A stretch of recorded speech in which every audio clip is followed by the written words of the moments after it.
Good day everyone, I'm Amirul Kasim. I will discuss about history of civil engineering. Civil engineering is a professional engineering discipline that deals with the design, construction, and maintenance of physical and natural built environment, including public works such as roads, bridges, canals, dams, sewerage system, pipelines, structural components of buildings, and railway. History of civil engineering. The history of civil engineering serves as a presentation of human history or the evolution of human beings on this earth because it has been an aspect of life since the beginning of human existence.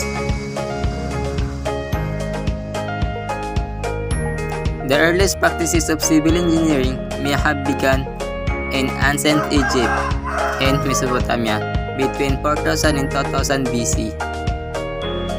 The construction of pyramids in Egypt circa 2700 to 2500 BC may be considered the first instances of large constructions in history.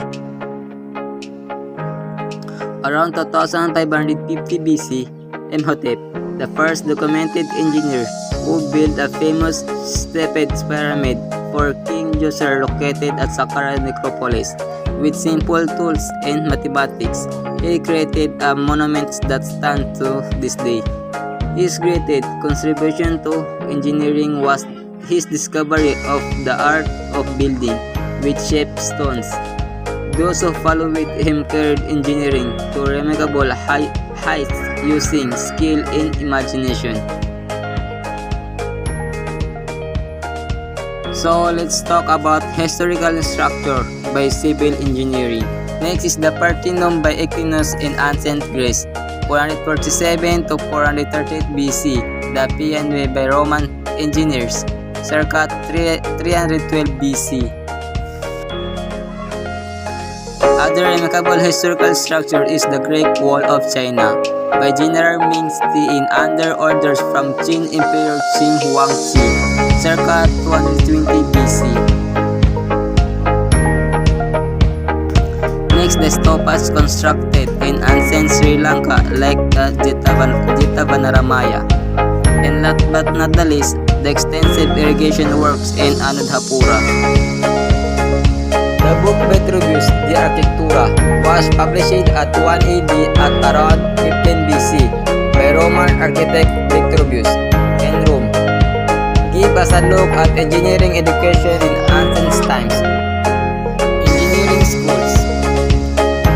The National School of Bridges and Highways, France, was opened in 1747. Engineering schools. John Smeaton, the first self-proclaimed civil engineer who constructed the Eddystone Lighthouse, known as a father of civil engineering. The Smithsonian Society of Civil Engineers, founded in 1771, Smithson and some of his colleges.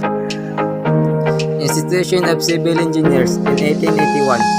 World First Engineering Society was founded in London. In 1820, the eminent engineer Thomas Telford became its first president. In 1828, the institution received a royal, formally recognizing civil engineering as a profession.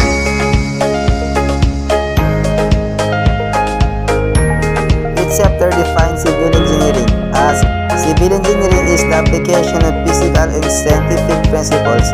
In its history is strictly linked to advances in understanding of physics and mathematics throughout history. Because civil engineering is a wide-ranging profession, including several separate specialized subdisciplines. In history is linked to knowledge of structures, material science, geography, geology, soil, hydrology, environment, mechanics, and other fields.